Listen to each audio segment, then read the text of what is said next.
Captain Juan sat in his chair on the bridge of Busan's Pride. The ship was not big, but it was strong. It carried cargo between the outer planets where humans lived. Juan had been a ship captain for 10 years. He liked the quiet of space. "Captain," said Yujin from her station, "I'm getting a strange signal." Juan looked at her. Yujin was good with languages and communications. If she said something was strange, it usually was. "What kind of strange?" Juan asked. Yujin pressed some buttons. The main screen showed waves of sound and light. "It's not human, and it's not like anything in our database, but Captain, I think it's a distress call." Engineer So-min looked up from her work. "A distress call? From who?" "I don't know," Yujin said. "The signal is very weak. It's coming from the Kepler system. That's really far from here." Pilot Taeho turned in his seat. He was young, maybe 25. "Captain, the Kepler system is in the outer rim. No human ships go there." Juan stood up.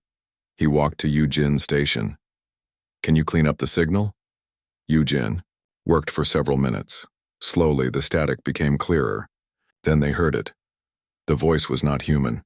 It sounded like a bird, but it spoke words they could understand. "Help us. Please help us. We are dying. The machines are eating our world. They eat everything. Our ships cannot fight them. Please, anyone who can hear this, help us." The bridge was quiet. Juan felt his heart beat faster. "Play it again," he said. They listened 3 more times. Each time, the voice sounded more scared. "Captain," So-min said slowly, "I don't think we're alone in the universe anymore." Juan nodded. "Yujin, can you find out more about this signal?" Yujin worked for an hour. Finally, she found something. "Captain, I found more signals, lots of them. They're all asking for help. They're all scared of something called the Void Swarm." "The Void Swarm?" Taeho asked. "From what I can understand, it's machines. Lots of machines. They destroy planets and eat everything on them." So-min stood up. "Captain, we need to tell Earth about this." Juan thought about it. Earth was very far away. It would take weeks for a message to reach them. It would take months for help to come. "How long would it take us to get to the Kepler system?" he asked Taeho. Taeho checked his computer. "About 4 days, Captain, but we don't know what's there. It could be dangerous." "Everything's dangerous," Juan said. "That's why we carry weapons on our ships." The crew looked at each other. Busan's Pride was just a cargo ship, but like all human ships, it had weapons. Humans had learned that space could be dangerous. Pirates, broken machines, and bad weather in space meant every ship needed to defend itself. "Captain," Yujin said, "I'm getting more signals. Listen to this one." A new voice came through the speakers. This one sounded different, like an insect, but bigger. "Federation ships retreat to safe distance. The Void Swarm cannot be stopped. We have lost 12 worlds. Civilian ships, stay away from the Kepler system. This is Trade Minister Golmar. We need help, but we don't know where to find it." "Federation?" So-min asked. "I think it's like a government," Yujin said, "but for many different species, not just humans." Juan sat back down. His mind was working fast. Other species, other worlds. And they were all in trouble. "Yujin, can you tell how many different species are calling for help?" Yujin listened to more signals. "At least 20, Captain. Maybe more. They all sound different. Some sound like birds, some like insects, some like I don't know what. And they're all scared of these machines?" "Yes, Captain. They call them the Void Swarm. The machines eat everything. Metal, plants, even the air and water." Taeho looked worried. "Captain, what if these machines come to our worlds next?" Juan had thought about that too. If machines were eating worlds, they might not stop at alien worlds. They might come for human worlds too. "So-min, what do our weapons look like compared to what these aliens have?" So-min checked her computer. "From what I can hear in their signals, Captain, they don't have real weapons. They talk about energy barriers and protective shields, but they don't mention guns or missiles." "No guns?" Taeho asked. How do they protect themselves? Maybe they never needed to, Juan said. Maybe their worlds are safe. Maybe they never had wars. The crew was quiet. Humans had always had wars. Humans had always needed weapons. Even in space, humans expected trouble. Captain, Yujin said, there's something else. I found a signal that mentions Deathworlders. Deathworlders. Listen to this. Another alien voice came through the speakers. This one sounded very scared. The old stories talk about warriors from the Deathworlds, species that grew up on planets where everything tries to kill them. They know how to fight. They know how to survive. But those are just stories. The Deathworlders are not real. Juan smiled, but it was not a happy smile. Deathworlders. That's what they call us. Us? So-Min asked. Think about it, Juan said. We come from Earth. Earth has storms that can destroy cities, animals that hunt us, diseases that kill us, earthquakes, floods, fires. We had to learn to fight to survive. So-Min nodded slowly. And these aliens come from safe worlds. Yes, so when they see us, they think we're from a death world. Because we are, Tejo said. Yujin looked at her screen. Captain, the signals are getting weaker. I think some of these worlds are already gone. Juan made his decision. Tejo, set course for the Kepler system, maximum speed. Captain? So-Min looked surprised. We're going to help them. But Captain, we're just one ship. We don't even know what we're fighting. Juan looked at his crew. They were young, but they were smart. They were human. They came from a world that had taught them to fight. So-Min, you're right, we're just one ship. But we're a human ship. We have weapons these aliens have never seen. We know how to fight in ways they can't imagine. And if we don't help them, Yujin asked, then these machines will eat their worlds. And then they'll come for ours. Tejo started the engines. Course set for Kepler system, Captain. We'll be there in 4 days. Good. Yujin, keep listening to those signals. I want to know everything about these aliens and their machines. Yes, Captain. So-Min, check our weapons. Make sure everything works. Already doing it, Captain. Juan sat back in his chair. In 4 days, they would meet aliens for the first time. They would fight machines that ate worlds. They were just 4 humans in a small ship. But humans had always been good at fighting impossible battles. Yujin, Juan said, send a message to Earth. Tell them what we found. Tell them we're going to help. What if Earth tells us to come back? Juan smiled. Then we'll be too far away to hear them. The ship flew toward the Kepler system. Behind them, Earth was a small blue dot.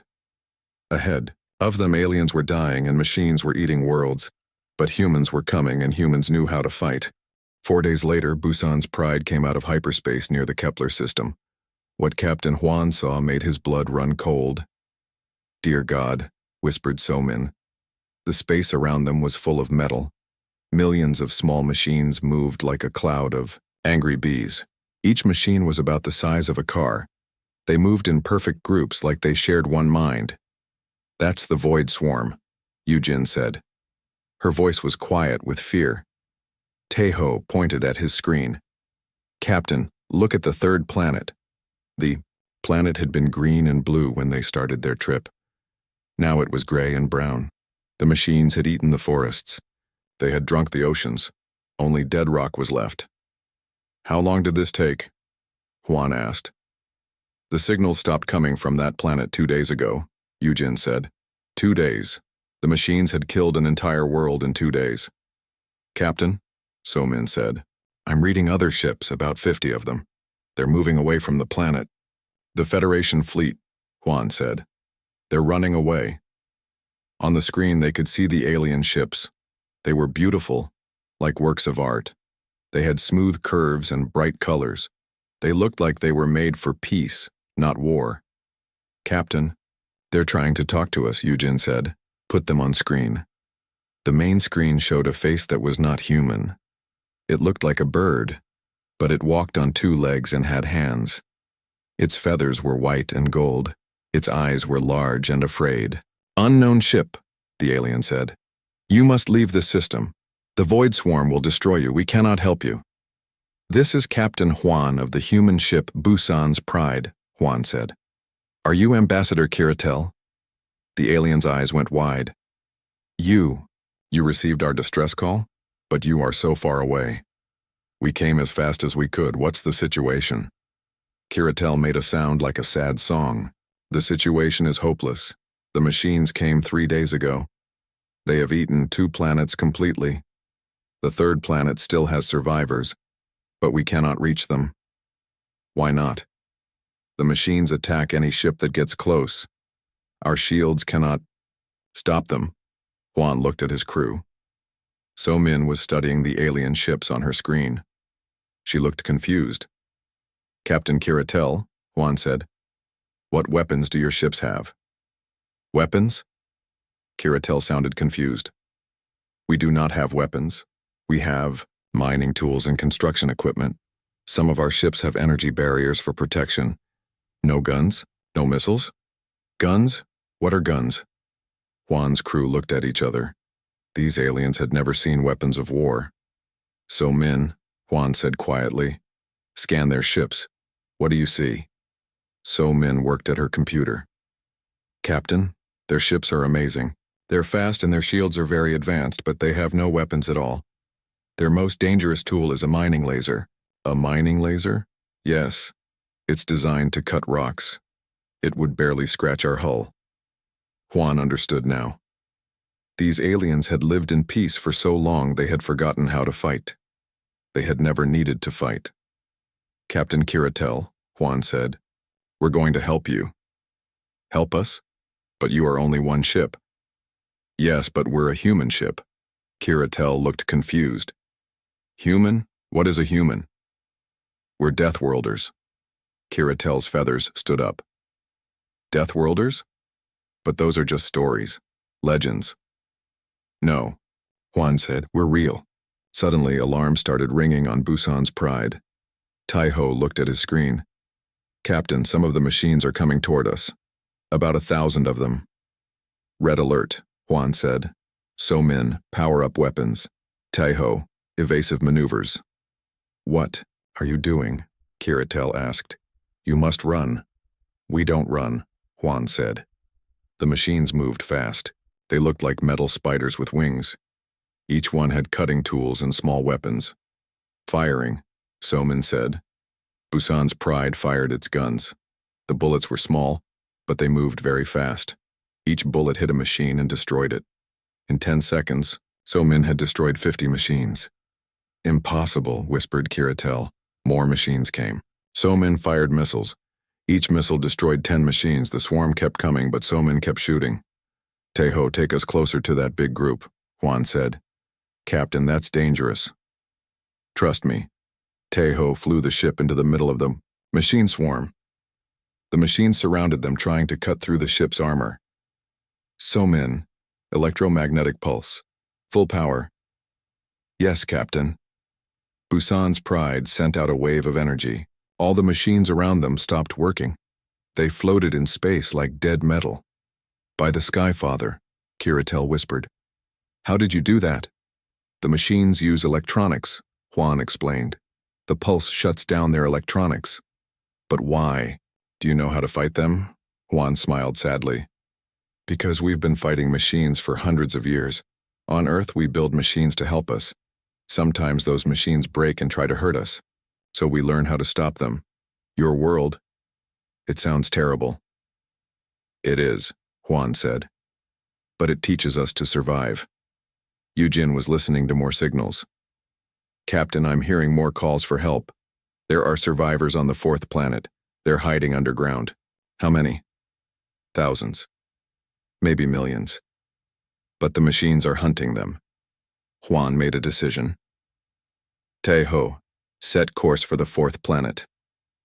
Captain Kiratel, Juan said to the alien, we're going to save your people.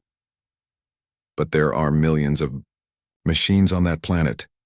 Then we'll destroy millions of machines. You cannot fight so many. Watch us. As Busan's Pride flew toward the planet, Kiratel called to the other Federation ships. All ships, the humans are going to the surface. They say they can fight the void swarm. Impossible, came another voice. No one can fight the void swarm. The humans destroyed 1,000 machines in minutes, Kiratel said. The radio was quiet for a moment. Who are these humans? Asked a new voice. They say they are Deathworlders, Kiratel said. The legends are real? Juan listened to the alien voices. They were scared, but now they had hope. So-Min, Juan said, how many machines are on the planet? About 10 million, Captain. Can we fight 10 million machines? So-Min smiled. Captain, we have enough ammunition for 20 million machines. And if we run out of ammunition, then we use our backup weapons. And if those don't work, then we ram them with the ship. Juan laughed. That's why I like working with humans. As they got closer to the planet, they could see the machines covering the surface like ants. They were digging into the ground looking for the aliens hiding below. Captain, Eugen said, I'm getting signals from underground. The survivors are asking for help. Tell them help is coming. What should I tell them about us? Juan thought for a moment. Tell them the Deathworlders are here. The ship entered the planet's atmosphere. Behind them, the Federation fleet watched. In amazement and fear, the humans were going to war, and the aliens were about to learn what Deathworlders could do. Busan's Pride landed on the planet with a loud crash. The ground was covered with metal machines. They moved like a living carpet, searching for the aliens hiding underground. So-Min, are you ready? Captain Juan asked. All weapons armed, Captain. Let's show these machines what humans can do. The ship's guns started firing. Bullets flew in all directions. Each bullet destroyed a machine. The machines tried to attack the ship, but their cutting tools could not break through human armor. Eugen, can you contact the survivors? Juan asked. Yes, Captain. They're in caves about 2 miles from here. But there are thousands of machines. Between us and them, then we make a path. So Min fired the big guns. Explosions lit up the sky. Hundreds of machines died with each shot, but more machines kept coming. Captain, Tejo said, the machines are learning. They're trying to surround us. Juan smiled. Good. When they surround us, they'll all be in one place. Captain Juan, came Kiratel's voice on the radio. What are you doing? There are too many machines. Ambassador, watch and learn. Juan pressed a button. The ship's bottom opened up. Small flying machines came out. But these were human machines. They had guns and small missiles. Combat drones, So-Min explained to the aliens listening on the radio. We use them to fight in places too dangerous for humans. The human drones flew into the swarm of enemy machines. They moved fast and smart. They worked together like a pack of wolves. The alien machines were designed to dig and cut. The human machines were designed to kill. Impossible, whispered an alien voice on the radio. Your machines are fighting their machines. On Earth, we learned that sometimes you need machines to fight machines, Juan said. The battle was loud and bright. Explosions covered the ground. But slowly the humans were winning. Captain, Eugen said, I'm getting a message from the survivors. They want to know if we're really here to help them. Tell them yes. Tell them we're humans from Earth. They're asking what Earth is like. Juan thought about home. Tell them Earth is a world where everything tries to kill you, so we learn to fight back. There was a long pause. Then Eugen said, Captain, they're crying. They say they've never met anyone who would fight for them. Juan felt something warm in his chest. These aliens were good people. They didn't deserve to die. So-Min, how many machines are left? About 2 million, Captain, but I have an idea. What kind of idea? The aliens said they have mining equipment. What if we teach them to use it as weapons? Juan's eyes lit up. Eugen, contact the Federation ships. Tell them to bring their mining lasers down here. Captain, Kiratel said, our mining equipment is not designed for fighting. No, but it's designed to cut through rock. These machines are made of metal. Metal is softer than rock. I don't understand. Ambassador, you're about to learn your first lesson in human thinking. Everything can be a weapon if you use it right.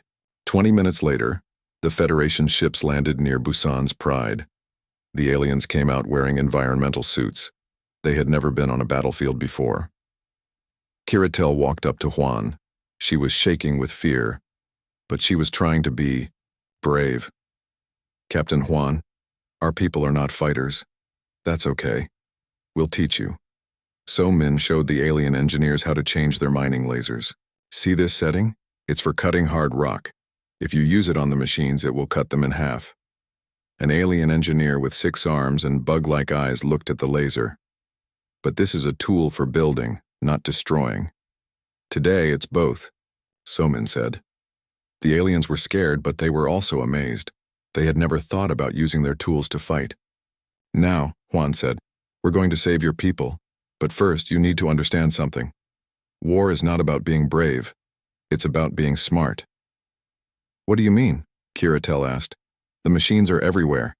If we fight them one by one, we'll lose. But if we think like humans, we can win." Juan showed them his plan. The aliens would use their mining equipment to dig tunnels. The humans would lead the machines into the tunnels. Then they would collapse the tunnels and trap the machines underground. "You want us to bury them?" an alien asked. "It's better than shooting them one by one," Juan said. The plan worked perfectly. The aliens were good at digging. The humans were good at fighting. Together they trapped millions of machines underground. When the last machine was buried, the aliens cheered. It was the first time they had ever won a battle. "Captain," Yujin said, "the survivors are coming out of the caves." Thousands of aliens came out of hiding. They looked like many different species. Some looked like birds, some like insects, some like plants that could walk. They were all different, but they were all grateful. "You saved us," Kiratel said to Juan. "We thought we were going to die." "That's what humans do," Juan said. "We help people who need help." "But why? We're not even the same species." Juan looked at all the different aliens around them. "On Earth, we learned that it doesn't matter what you look like. If you're in trouble, and you're a good person, we'll help you. Even if it's dangerous? Especially if it's dangerous." One of the young aliens who looked like a walking flower came up to Juan. "Are all humans like you?" "What do you mean?" "Brave, strong, willing to fight for others." Juan smiled. "No, we're not all brave. We're not all strong, but we all learned the same lesson." "What lesson?" "That the universe is dangerous. So we need to take care of each other." Ambassador Kiratel looked at the buried machines, then at the saved aliens, then at the humans who had come so far to help them. "Captain Juan, our Federation has lived in peace for 3,000 years. We never learned to fight because we never needed to. But now we see that the universe has dangers we never imagined." "What will you do now?" Juan asked. "We want to learn. Will you teach us?" "Teach you what?" "How to be like you, how to be strong, how to protect ourselves and others." Juan looked at his crew. Somin was helping alien engineers fix their equipment. Taiho was showing young aliens how to fly in dangerous conditions. Yujin was learning alien languages so she could talk to more species. "Ambassador," Juan said, "we'll teach you everything we know. But remember, being strong isn't about having big weapons. It's about caring enough to use them for the right reasons." "What are the right reasons?" "To protect people who can't protect themselves. To stop bad things from happening to good people. To make sure that everyone gets a chance to live in peace." Kiratel's feathers stood up in what Juan had learned was a sign of respect. "The Federation will remember this day, Captain Juan. We will remember that when we called for help, the Deathworlders came." "We're not just Deathworlders," Juan said. "We're humans, and humans don't leave their friends behind." As Busan's Pride prepared to leave, hundreds of alien ships gathered around them. The Federation had learned its first lesson in human thinking. Sometimes the best way to keep peace is to be ready for war. And across the galaxy, other species would soon learn that the humans were not just myths and legends. They were real. They were strong, and they were coming to help. The universe would never be the same.